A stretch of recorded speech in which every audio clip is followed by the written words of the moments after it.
We all love rags to riches stories, but how many times have you heard of someone who went from multi-billion-dollar wealth to abject poverty? Well, that's exactly what happened to Indian businessman Anil Ambani. From the most expensive sibling rivalry in the world to prison bail scandals and staggering debts of $7 billion, here's how one man went from $42 billion to zero. The rise of Ambani. So who exactly is Anil Ambani, and how did he fall this far?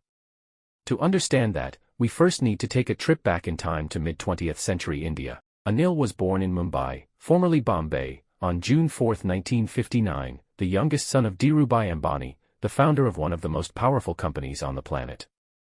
Dhirubhai immigrated from India to Aden in Yemen at the age of 6 to begin his career as an employee at a large commercial company, Peace & Company.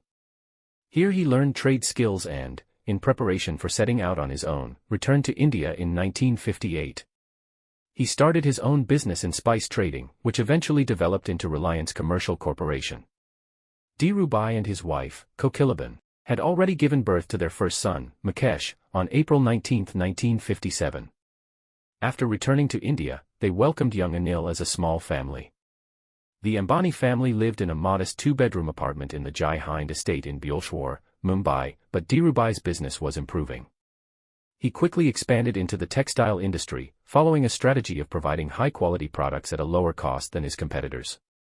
This risky approach, relying on high-volume sales to make a profit, was a huge success and saw the business grow rapidly. Soon, Dhirubhai was able to move the Ambani family into a 6-story apartment in the Usha Kiran building in Mumbai. Given his humble beginnings, Dhirubhai was determined to teach his children the value of hard work. He often organized work-motivated family outings. Anil later recalled that he and his older brother would go on difficult journeys of tens of kilometers in length, even in the pouring rain, to get a box of mangoes as a reward. By 1983, Reliance had moved from one small office in Mumbai to become valued at $122 million. While continuing to accumulate profits, Dhirubhai bought a huge, high-rise, 14-story property in the Colaba area, an important commercial area in Mumbai, which became the official home of the Ambani family. There was no doubt that the brothers Anil and Mukesh would join the family business. By their mid-20s, both had important roles at Reliance Industries.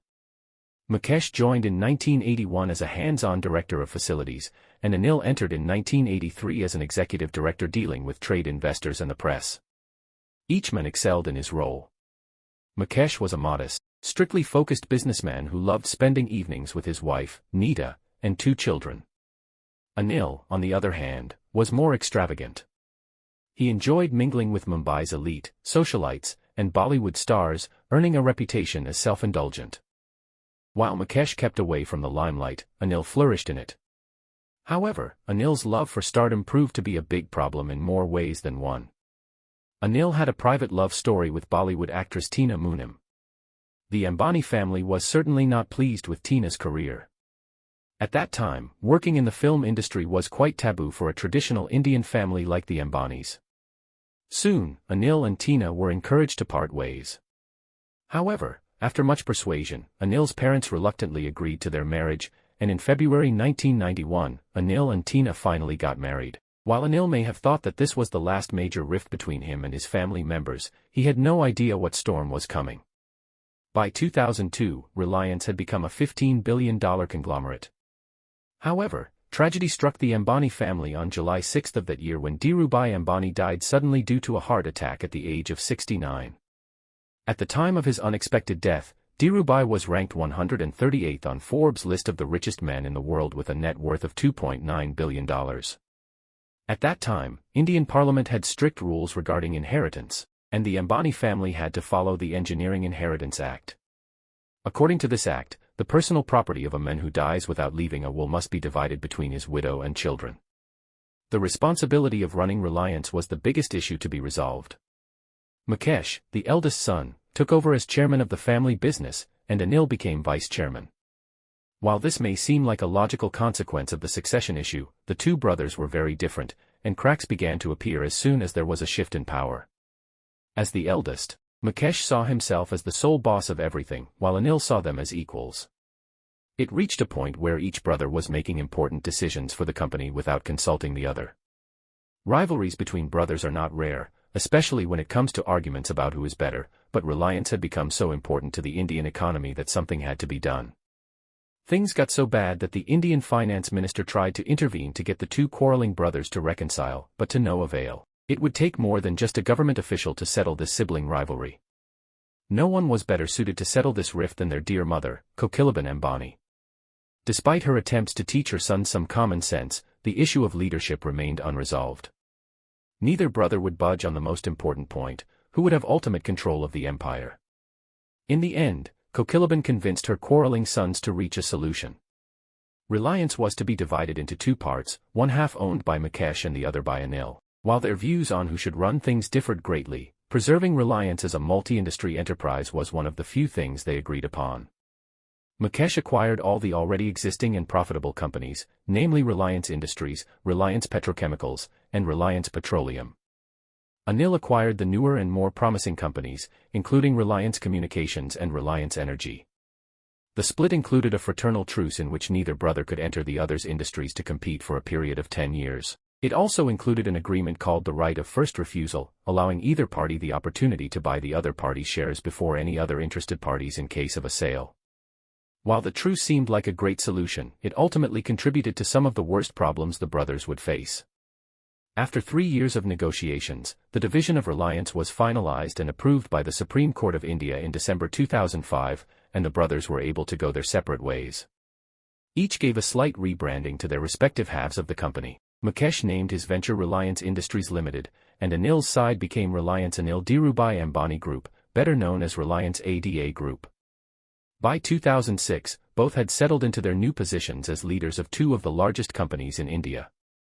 While they still lived under the same roof in the huge Ambani family house, there was a great distance between them. Both were determined to be the most successful. The golden years. In his early years as a solo leader, Anil flourished. His first big project was entering the world of communications. He succeeded in bringing about a radical change in this industry through a low-cost mobile network provider called Reliance Communications. This project saw Anil investing about $2 billion in providing 3G wireless signal technologies to keep pace with the developments in the communications industry. In the late 2000s, the 3G network was the pinnacle of technology, and Reliance Communications quickly became the #1 mobile operator across India. Anil did not stop there. In 2005, he bought AdLabs Films and a chain of cinemas affiliated with it, renaming it Reliance Media Works. By 2008, Anil became the owner of the largest multiplex operator in India with over 700 screens. Anil also forged ties with Hollywood, signing a $1.2 billion deal with American director Steven Spielberg to help finance his own production company, DreamWorks, in 2008. This collaboration meant that Anil reaped financial benefits from some blockbuster films, including War Horse, Lincoln, and Bridge of Spies. In 2012, Reliance Media Works helped finance films that earned 11 Oscar nominations, including a win for Octavia Spencer for her performance in The Help. Anil even held private screenings of his biggest Hollywood films at his home, with a star-studded guest list that included everyone considered a hit in Mumbai's society, except Mukesh. In 2008, Anil's golden years reached their peak. He made Indian stock market history when he put shares of Reliance Power up for sale in an initial public offering. The offering ended with a demand for 6 times the number of available shares, all of which were bought for a total of $3 billion in just 60 seconds. To crown his financial success, Anil was listed on Forbes' Billionaires list for 2008 as the 6th richest man in the world with a staggering figure of $42 billion. Despite all this, Anil still felt that he was in the shadow of his older brother, who was also listed on Forbes' list as the 5th richest man with a slightly larger wealth of $43 billion. The sibling rivalry was far from over. The Great Fall. Anil's quest to surpass Mukesh quickly became a losing battle. Despite his strong start in the early 2000s, Anil made a series of reckless and ill-fated investments that ruined him. The first sign of trouble began with Reliance Communications' transition from 3G to 4G services. While Mukesh had stuck to existing businesses, expanding and improving them for maximum profit, Anil chose a different path. Instead of introducing the 4G technology into his existing services, he started building new towers and networks all over India. This huge leap forward required the company to take on enormous debts of over $7 billion. At first, these debts were not a problem for Anil. He had amassed a huge wealth from the sale of Reliance Power shares in 2008 and had secured investments from several outside companies, including a group of Chinese banks, to complete the 4G network. However, by 2016, the situation had become dire. A flood of new competitors entered the market, while Reliance Communications found itself struggling to pay off its existing debts.